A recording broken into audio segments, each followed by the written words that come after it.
In 1956, Nigeria launched its first major immunization drive to battle devastating smallpox outbreak.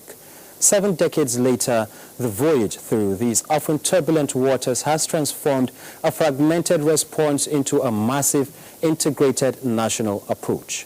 What began as a targeted fight against single disease has evolved into a structured cornerstone of our primary healthcare system, a frontline defense against childhood illness and death. But the journey is far from over. Despite the scale-up, the shadows of the past remain. While massive 2025 and 2026 campaigns targeted over 100 million children for measles, rubella, and polio, Nigeria still shoulders a staggering 30% of the global burden of zero-dose children. The good news is that progress is on now. At the beginning of 2026, intensified efforts saw nearly 1 million previously unreached children receive their first life-saving doses across several states. On Panorama today, we navigate the landscape of immunization in Nigeria, celebrating the milestones, weighing the challenges, and looking at the prospects for a vaccine-secure future. You can follow these news broadcasts live on our website at nta.ng/live and on other social media handles displayed right on the screen. I'm Awal Yusuf Jibo. Thank you for joining us on Panorama.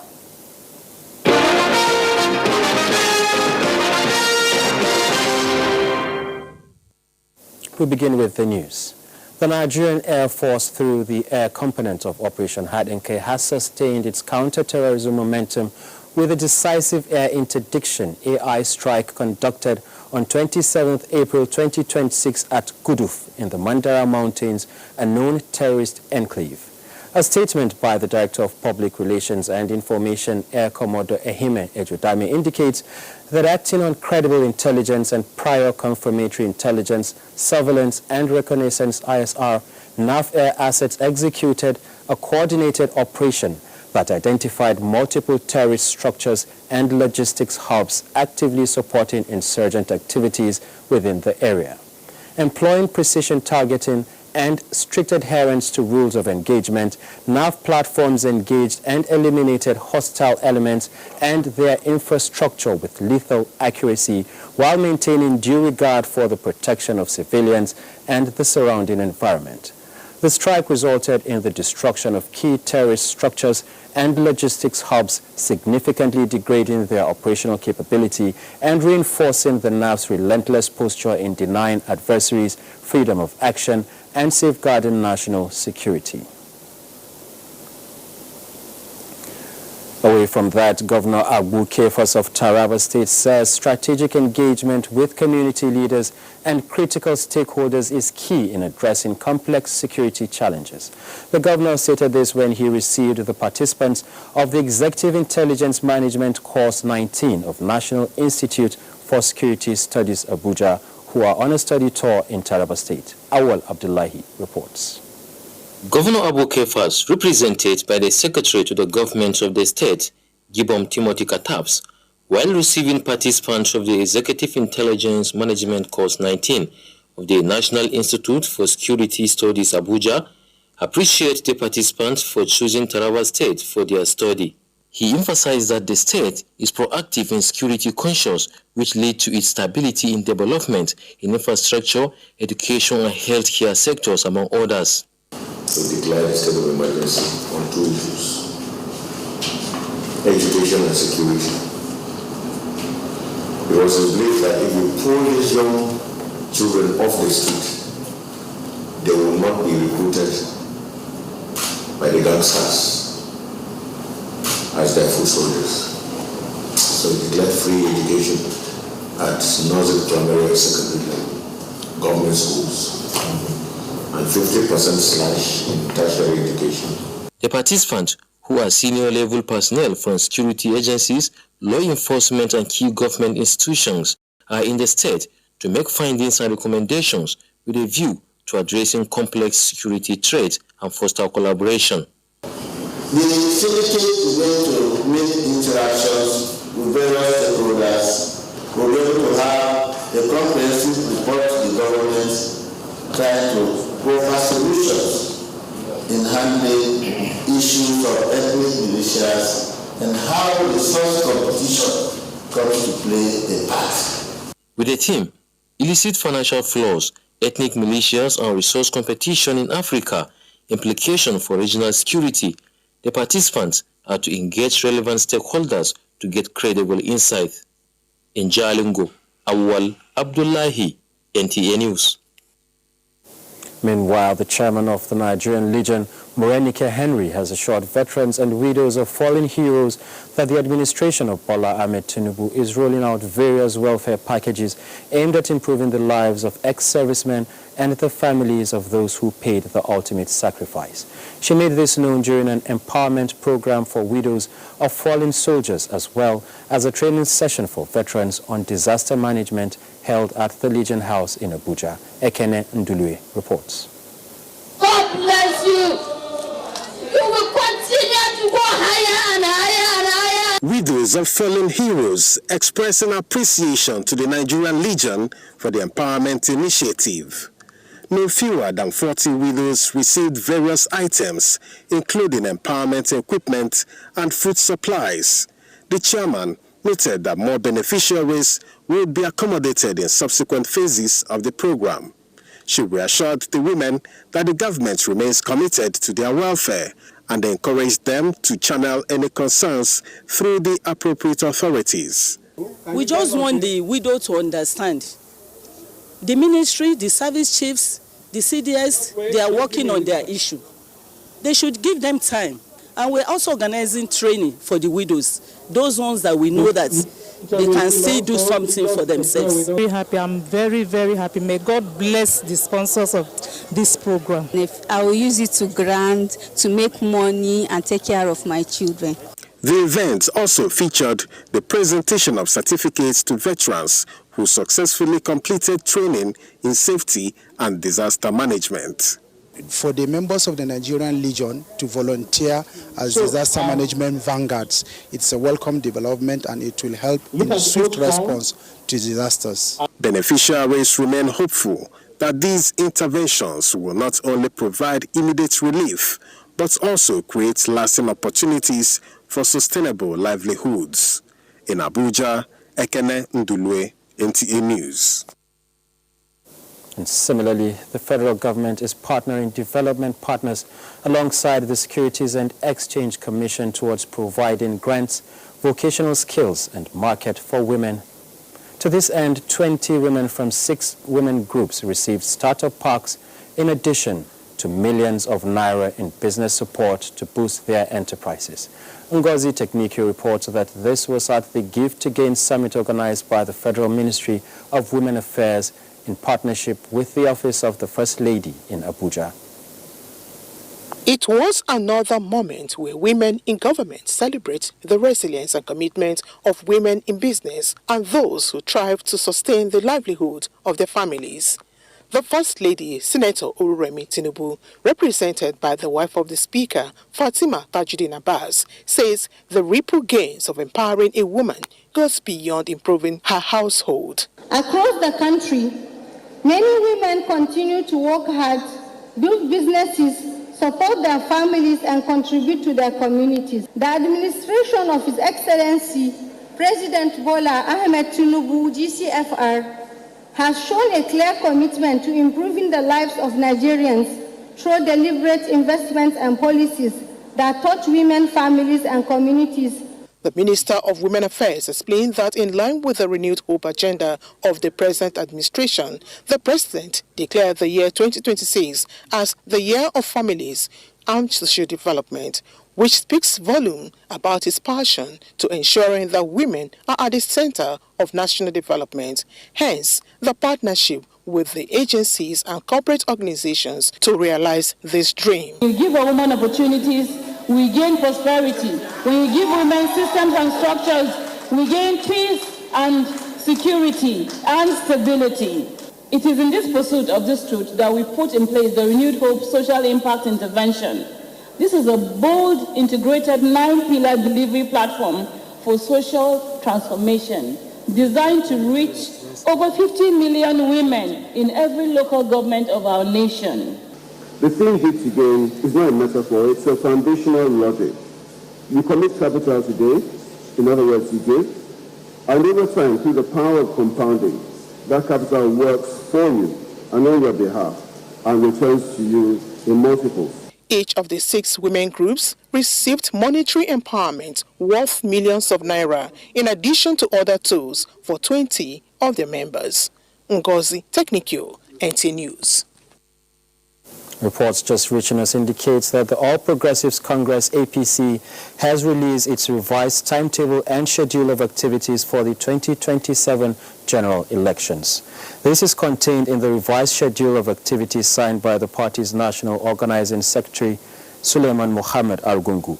The revision includes changes to timelines for, among others, screening, appeals, and primary elections, as well as directives on the sale of forms and the party's bank accounts approved to receive all payments relating to the purchase of expression of interest and nomination forms.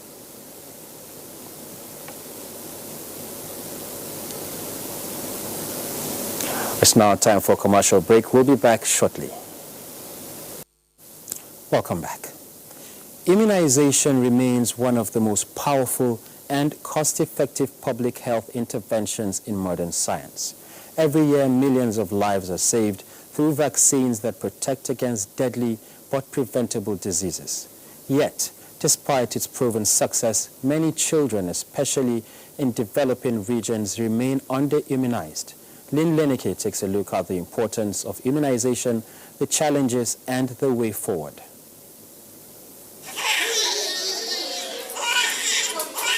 For decades, vaccines have helped reduce and in some cases eliminate life-threatening diseases such as polio, measles, tuberculosis, and yellow fever. In Nigeria, routine immunization is a key component of primary health care. Health experts emphasize that vaccines work by strengthening the body's natural defenses. When a child is immunized, their immune system is trained to recognize and fight specific infections without exposing them to the full danger of the disease. See, vaccination or the absence of vaccination, it's not just about fever. We're not talking about fever. We are talking about diseases that has the ability to impair or damage your child's brain.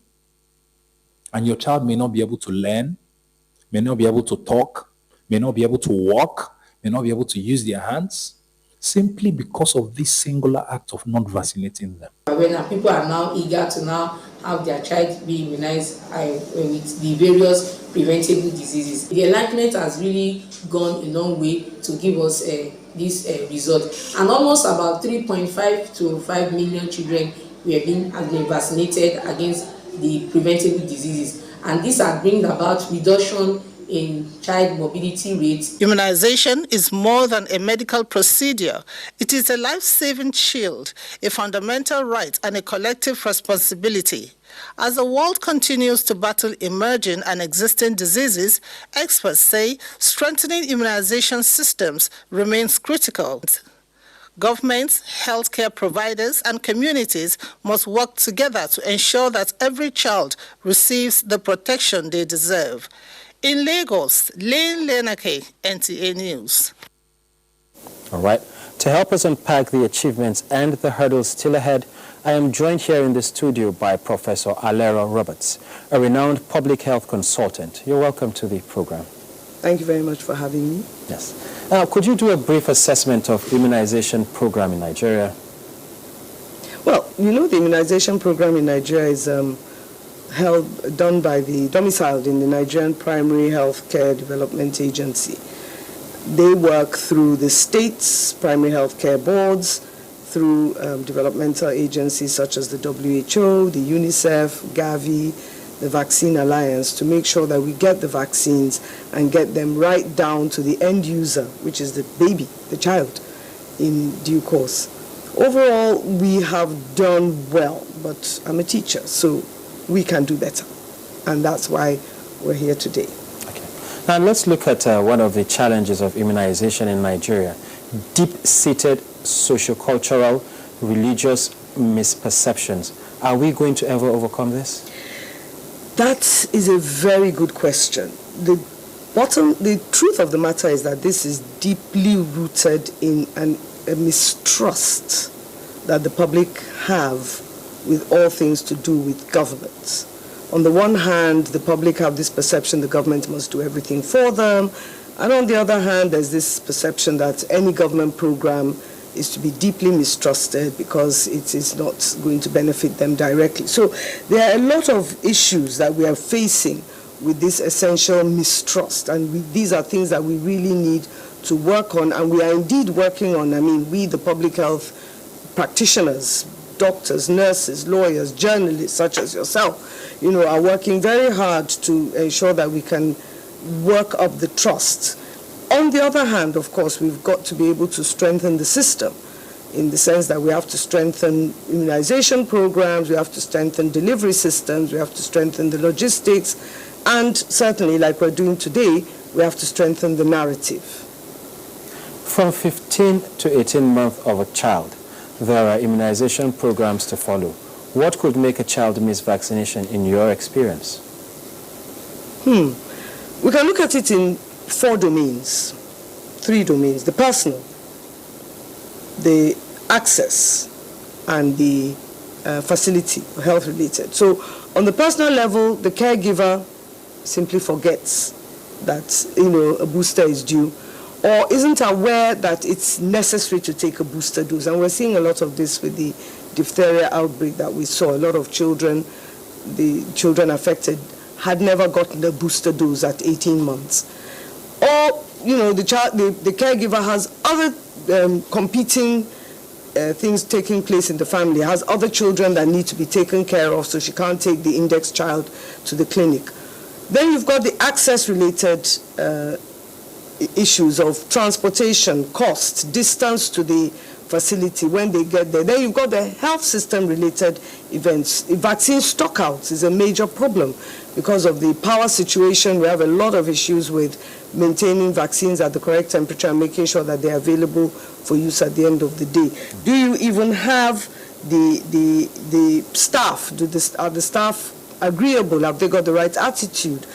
The limited clinic days for immunization, because to counter the effect of stockout and availability, sometimes we're having to say, oh, Tuesday is the day for this vaccine and Wednesday is the day for the other vaccine. So you've got mothers and caregivers having a lot of problem trying to juggle all these together. And it's okay when the baby is a baby, 6 weeks, 10 weeks, 14 weeks. It's all exciting, it's all new and fantastic. But you're right, when it comes to 15 months, 18 months, it then becomes a bit tedious and there are other things competing for priority. All right, Professor Alera, thank you so much for coming on the program. Unfortunately, that's about all we can take. Thank you so much for having me. Let's strengthen the routine immunization program. Thank you. Moving on, more Nigerians will better appreciate the efforts of the current administration if the media go beyond superficial reporting of the developmental strides recorded across the nation. The Renewed Hope Ambassadors, a body set up to bridge the gap between government actions and citizens' understanding, has therefore called on media practitioners to move beyond criticism and also amplify the president's efforts over the past 3 years. Jonathan Omajali reports.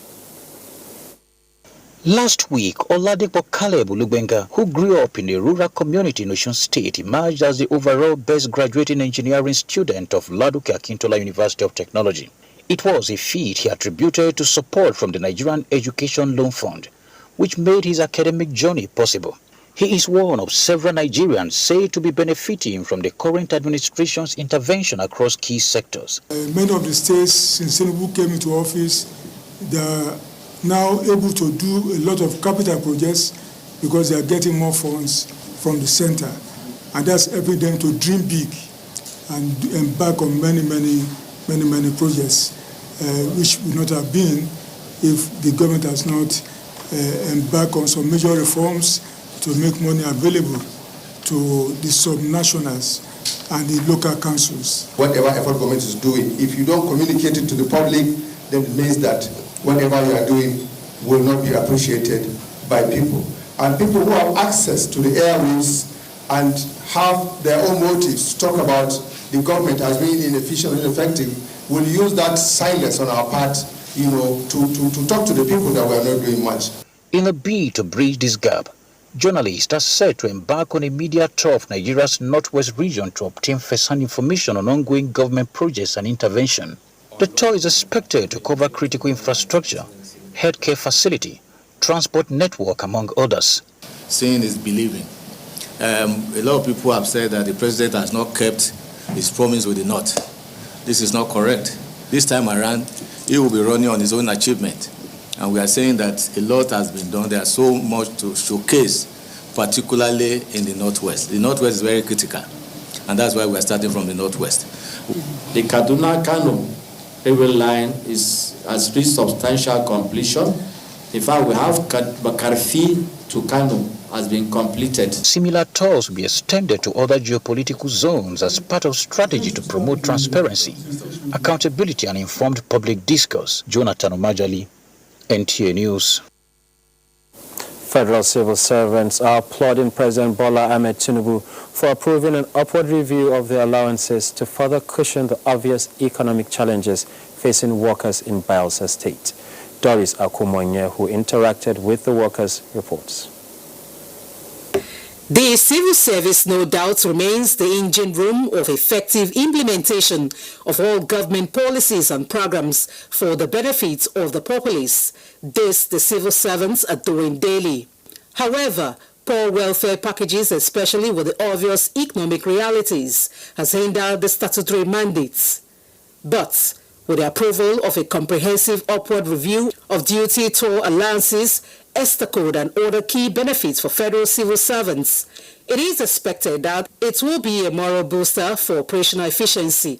Going with the hike in fuel, transport alone takes everything, so it hasn't been easy for us. So it's a good thing for me. The workers are battling to meet up with the current economic situation. So these allowances, once implemented, will be a good one for us. Although this review is to take effect in October this year, workers are hopeful that the federal government will implement these allowances in record time. If it really comes, it's a good thing. And it will help us, it will boost us. But our major concern is that let them implement it. Implemented, eventually, it will be of very big help to the civil servants. For most civil servants, it is a cheering news for them. But one thing is key: training. NTA News gathered from the federal civil servants here that most of them in the junior cadre can barely go for trainings. And these allowances that the federal government has spread will barely get to them. They are of the opinion that the federal government should do well to spread the training to all levels of the federal civil service so that they too can benefit from these allowances. From the Federal Secretariat here in Bayelsa State, Doris Akumonye, NTA News. Thank you, Doris. Olumide Oguntola is standing by for sports update. Team Nigeria has started perfecting winning strategies in Botswana.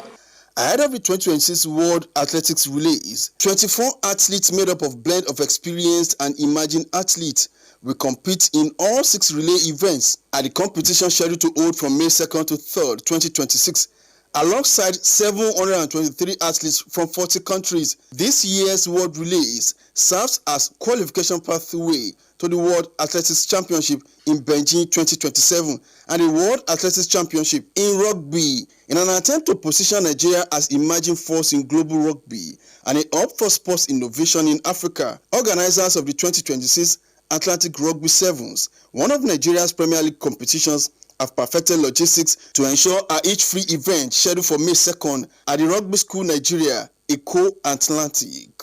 Kari, Barewa, Nigerian Police, Delta, and Edo, among other men and female teams, will present some of Nigeria's finest talents during the league. In female football, Nasarawa Amazons will host Sunshine Queens in one of the midweek matches of the Nigerian Women Football League at the Lafayette Stadium on Wednesday. From the international scene, the Champions League first leg semi-finals begin tonight with holders PSG hosting Bayern Munich, while on Wednesday, Premier League leaders Arsenal visit Atletico Madrid as they look to claim their first piece of silverware in Europe's elite competition.